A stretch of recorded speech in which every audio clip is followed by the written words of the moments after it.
Ah, it is 3:22 a.m. Thursday morning, Hawaii Pacific time. I couldn't sleep. Crap day yesterday. Renting space in my head. Couldn't sleep last night. Or tonight. Well, it started out like last night, but couldn't do it. So anyhow, let me run to the one thing that makes me the happiest. Let me listen to some new music. So on my little session here that I do now called Twice Bake, I now, listen to tracks first and maybe dive a little bit more into these bands instead of doing like I used to do back in the old reaction days.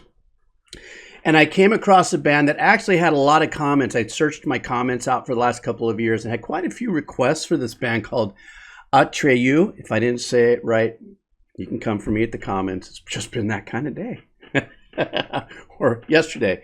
Anyhow, so what I decided to do is I went all the way back to their discography of 2021, and I just kind of skip listened, going, oh, okay, let me see what we got here, and then worked my way up to the top 10. And as I got to their top 10, I started listening to the top 10 tracks, and then I noticed the fact that their tracks, at least their top 10s, are what I would consider impact tracks. They're under 3.5 minutes, all 10 of them. And what I find absolutely nuts about this is that they take an intense amount of arrangements, composition, and production that some bands might stretch out to 8 minutes, 10 minutes, 12 minutes, and pack it into a couple of minutes or a few minutes. So one of the songs that I just heard that I wanted to bring is something very recently that they released. And one of the things that I love about at least the songs on their top 10 is how impactful their hooks are.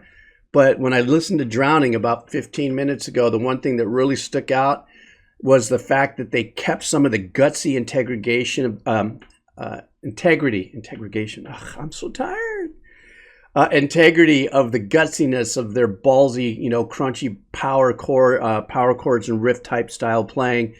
And integrated with today's kind of, style of production stuff. Anyhow, I yap so much.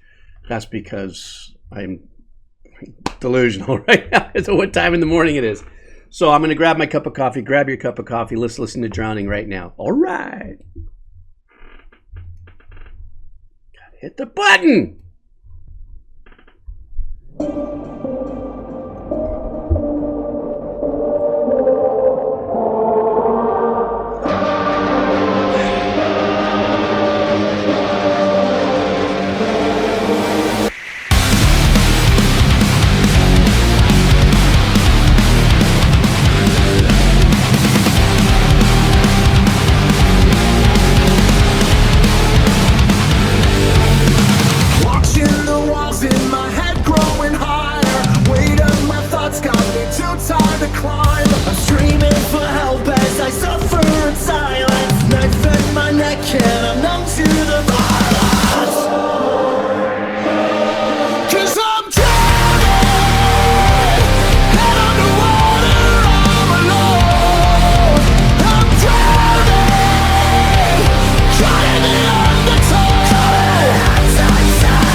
Okay, so you see what I mean? Do you see how by the time they got to the 50-second mark, they're into such a powerful, memorable hook? And they gave us already 3 different torquing twists of production. First, they open up with this really super cool kind of pseudo lo-fi opening, synth sound, kind of a melody vibe there. Had a little bit of a saturation overdrive to it. But then when they kick us in the face and right up front, it's that double time. And then they glass down into a little bit more of an approachable part of their verses, or where they kind of glassed out so that their verse can glide in. And by the time we get to the hook, our vocalist went through almost every iteration of what the power and the capabilities of his voice was.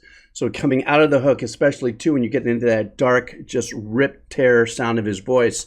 But Obviously, what's different is also production has changed since their first album in 2001, I think it was, to what we have now. So there is now becoming to be some new level sets, if you would, or the bar raising differently on the kind of options they have in production, choice of, integrating unique synth sounds or pads in the back to give us a sense of ambience and ethereal without making it too washed out.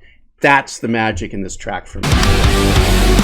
Clouds in my head always block out the sun. I keep having nightmares of not waking up. Will I stay in here for it? I say something. Always the one to the sun. If I'm drowning underwater, I'm alone. I'm drowning, caught in the undertow, and it feels like I'm trying to find something that was never even there. I'm drowning, caught in the undertow.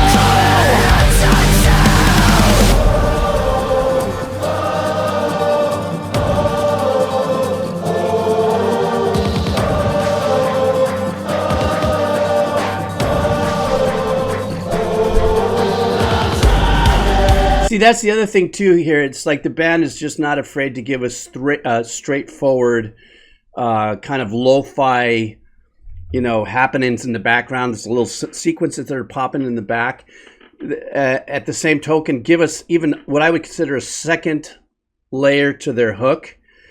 I don't care what kind of music you're into, but whenever you hear usually any kind of vocalization that has a repetitive nature, like da da, automatically it takes away the onus of like learning the words of that, and anybody and everybody can sing to that kind of an arrangement in a song.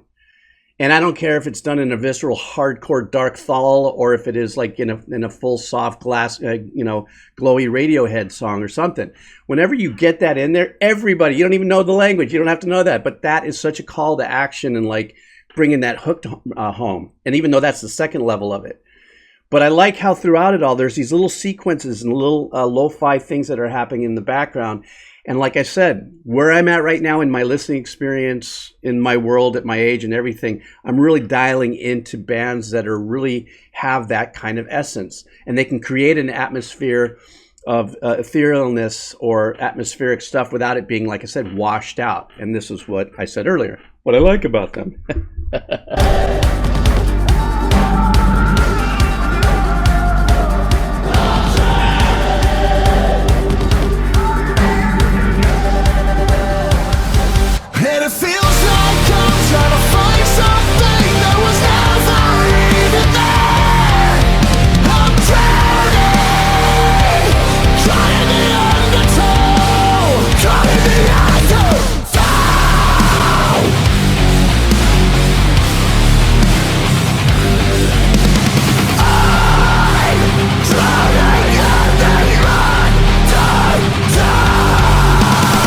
Why am I laughing? I tell you why I'm laughing. I'm not laughing. I'm totally pumped. I forgot about this ending and how much I loved it before I started the video. What I love, first of all, the guitar tones in the more modern day sounds of guitar tones. These are one of the more powerful, punchier tones that I like, that doesn't have too much sizzle on top, but has a lot of throatiness at the bottom, so it really cuts through. But that what was that at the beginning? All right, so they got us cooking. At the end, they're kind of letting us off the hook slowly and then double slowly, because they get us back into that but it's the cut time thing, which I love when bands do those kind of arrangements. Then they go into a double cut time, or something like, or was it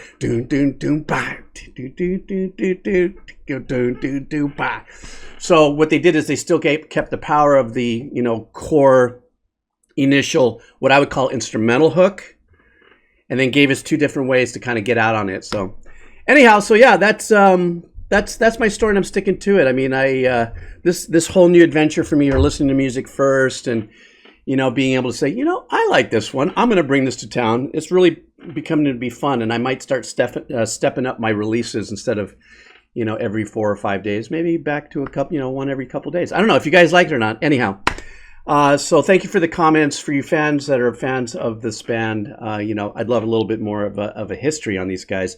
If this is the same group of musician band members from the 2001 to we are now, I think that'd be really interesting if you guys fill me in on that. Also, don't forget to follow me on Twitch. I'm playing video games. I'm learning Final Fantasy VII, and I'm listening to music at the same time. And starting in June, I'm going to be playing video games and doing full album reviews. So, and even if you're not a big Twitch person, you can always turn off that chat thing on the side if you don't like what's going on there. I realize some people say, yeah, I like going there, but man, I don't like the big all the chat. I don't know. You guys have a great morning, or whenever it is that you see this. I'll see you guys later. All right.